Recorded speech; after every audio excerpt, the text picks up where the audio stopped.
welcome back to an episode of The Elite, the Elite Count. I am War Machine MJ and I had a bubble in my throat. I am the current reigning and defending 3-count series champion until WrestleMania Backlash is over with. The current WW3 champion and the current Elite Count champion. You see my belts. Now I'm here today to talk about Dynamite from, come on, thank you, from May 4th. You know, May 4th. May the 4th be with you. Har, har, har. So, let's go ahead and kick things off with Owen Hart Cup qualifier for the men's tourney as Jeff Hardy takes on Bob Fish of the Undisputed Elite, and these two put on one hell of a match. Unfortunately, Bob Lashley couldn't get the job done as Jeff Hardy put Bob Fish away with the Whisper of the Wind and a Swanton Bomb for the victory. After the match, while Brother Nero was celebrating with Matt, the Young Bucks come down and they size up the Hardy Boys, obviously teasing a one-on-one between them, as they've been teasing on BTE. So then after the Young Bucks got their eyes full, they went over and checked on Bob Fish.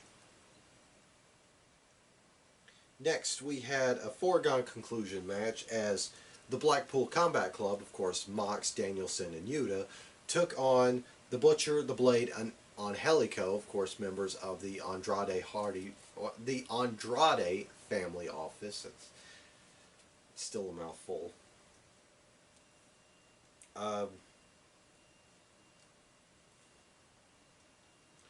Yeah.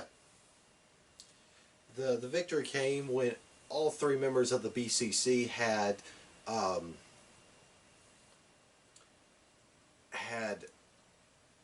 all three members of the opposition, if I could find my words, in submission holds while, you know, dropping some beatdowns on them.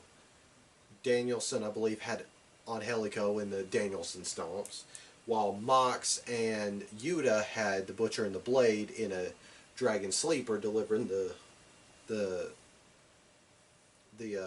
elbow strikes.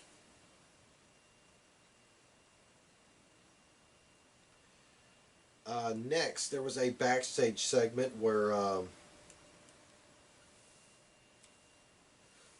Ricky Starks and Powerhouse Hobbs were making their case against the Jurassic Express for the AEW tag titles, when Jungle Boy stepped up and he challenged Ricky Starks to a match for the FTW Championship before Jurassic Express would grant them a title match. Then there was a Keith Lee and Swerve Strickland promo afterwards, where basically,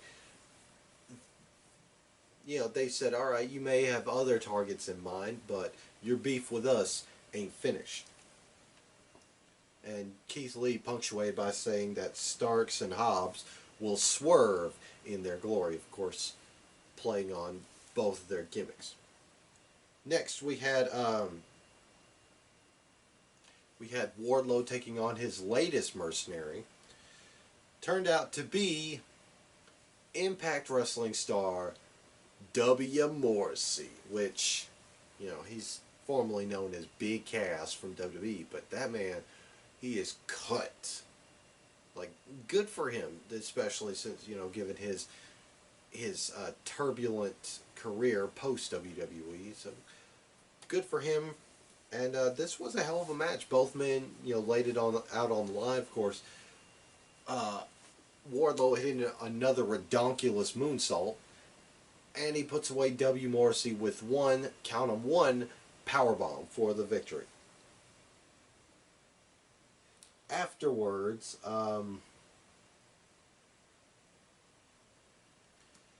Wardlow is beating down his security detail, you know, while they're trying to handcuff him.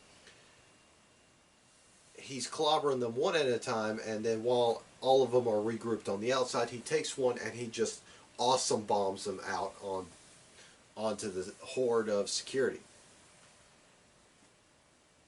Um, he then tells MJF, "You better give him, what he wants,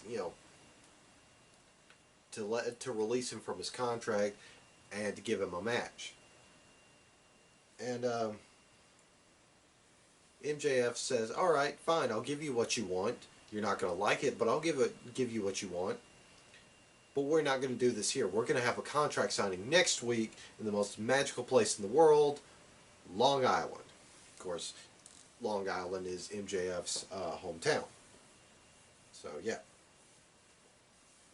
Next, we had another no contact promo between, this time between Britt Baker and Jamie Hayter and Tony Storm and Ruby Soho. Which, the meat and potatoes of this promo was, for the first time ever, for the first time ever, a women's match will kick off Rampage, as all four of these women will respectively tag up and face each other. So, hooray.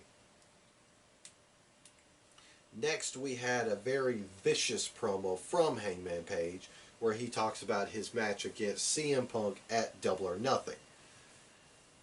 He starts off by saying it'd be easy to come out here saying that he likes Punk, he looked up to him, he respects him. And then he says, but at Double or Nothing, there's not going to be a handshake, there's not going to be a Bret Hart tribute match.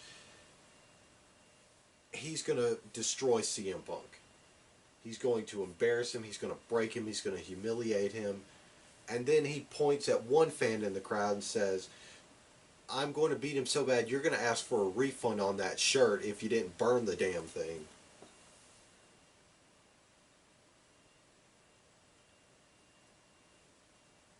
And, he then takes a jab at Punk not being there because he's filming a TV show or something. And the fight they're going to have at Double or Nothing, it's going to be exactly that, a fight. The fight of Punk's life. There we go.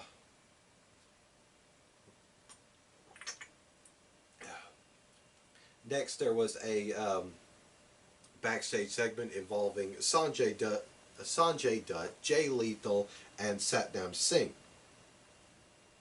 where Sanjay was kicking up a fuss that nobody rolled out the red carpet for the three of them, and it ends with Jay Lethal calling out Kinosuke Takeshita. I'm probably butchered that name, but he's a big star on the rise in the Japanese wrestling scene outside of New Japan, and they're going to have a match on Rampage. Next, we had Santana versus Chris Jericho, and this was a hell of a match. Santana was beating the brakes off of Jericho at one point in the match. But the finish came when the rest of the Jericho Appreciation Society distracted the ref, allowing to Jericho to go low before finishing off Santana with the Judas effect. Afterwards, the Jericho Appreciation Society en masse beat down both Santana and Ortiz. Next, we had a Samoa Joe promo where he called out Jay Lethal, saying that he's coming for him on Friday. And then, next we had a backstage segment where The Acclaimed, I really dig The Acclaimed, were writing raps when they were confronted by the Gun Club. Of course, Gun Club the week prior were invited to faction up with The Acclaimed, and of course all the Gun Club said is, we're going to go talk to Daddy. So this week, the Gun Club confront The Acclaimed with gifts of their own. Of course, they unwrap them, and it's scissors, given that The Acclaimed like to do, the scissor gesture. I'm sorry. Yeah, there we go. That's how they do it. So, yeah, they're confused. They're like, so what does this mean? And Billy Gunn goes, it means let's scissor. And, he sticks his hands out like that. And then they start doing that. And then Max Caster tries to get real scissors involved. And they're like, no, stop. Party foul. It was stupid fun. Next, we had the Varsity Blondes calling out the House of Black as if they hadn't learned their lesson already. Brian Pillman gave this, impassioned speech. And, throughout the whole thing, they kept cutting over to the crowd where Jim Harbaugh was in attendance. I believe Jim Harbaugh is the current coach of, I think it's Baltimore Ravens. I don't know football. Anyway, but they made a point saying that Jim Harbaugh used to room with Brian Pillman Sr. back in college. So, yeah. After Brian Pillman gets through with his, or after Junior gets done with his little speech, lights come down, House of Black comes out. They get in the ring, and there's, they keep furthering the, is Julia Hart going to turn on the Varsity Blondes? Because, her eye is permanently damaged. But when the House of Black were in the ring, you had Buddy Matthews in one turnbuckle, Brody King in the next, and Malachi Black in another turnbuckle. And Julia Hart was in the last turnbuckle, right behind the Pillmans. And then she's in the corner watching as Pillman and Garrison get beat down by the House of Black. Of course, Malachi then pulls her out of the corner and hands her a chair, pretty much gives her the knife to try and plunge it into the Varsity Blondes' back. She hesitates. Malachi gives her shit for it, and then he rips off her eye patch. And she goes back to cowering in the corner, covering her damaged eye, when Death Triangle come out, another group that hasn't learned their lesson. Of course, it's Death Triangle in full, Penta, Pac, and Phoenix. And then House of Black, make their leave.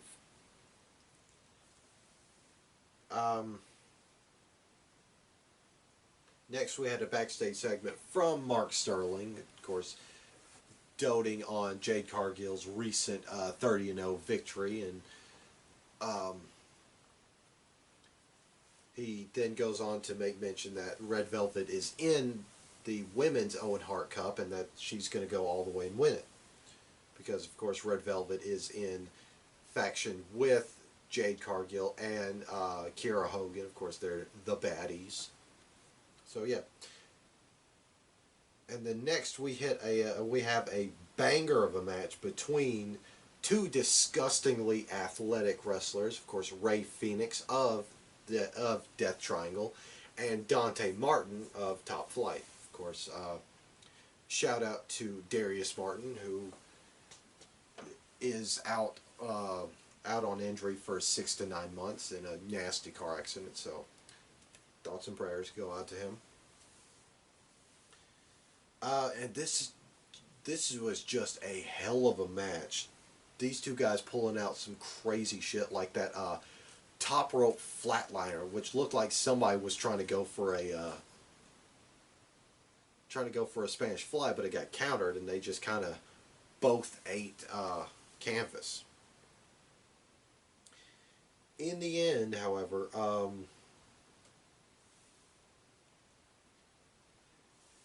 Phoenix rolls up Dante Martin after a failed nosedive attempt, and Ray Phoenix moves on to the tourney. Afterwards, both men shake hands. It was a banger of a match. Next, we had a promo from Thunder Rosa, the promo we should have gotten the week after she won the AEW Women's Championship. And the the whole point of her promo is she talks about she got into the business and she because she watched one particular wrestler apply her craft, and that was her number one contender, Serena Deeb. Serena Deeb then comes out there, and both of them just trash talked in the segment. It's going to be a barn burner of a match at Double or Nothing. And finally, speaking of titles,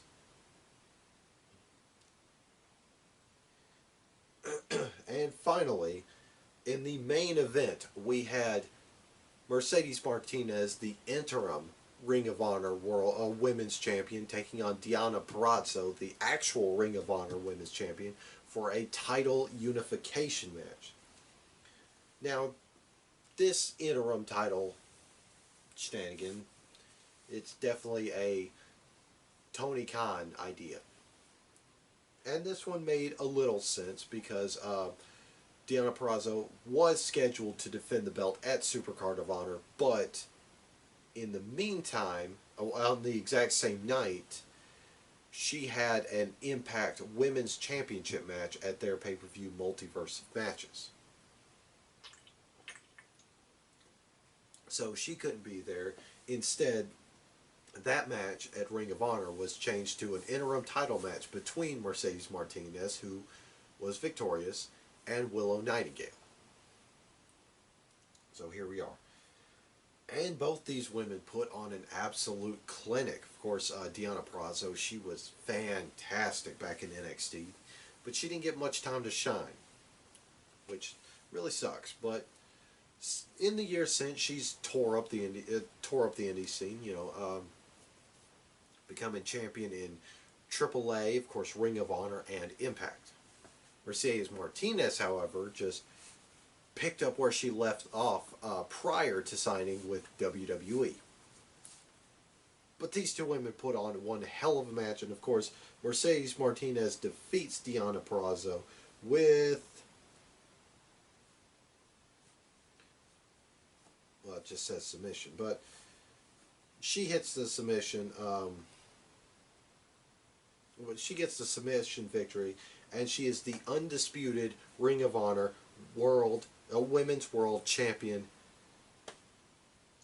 Since they're going to relaunch Ring of Honor real soon, what a great champion to represent. Because Mercedes Martinez has been around the block multiple times. In fact, she's taken out apartments in that district. So, yeah.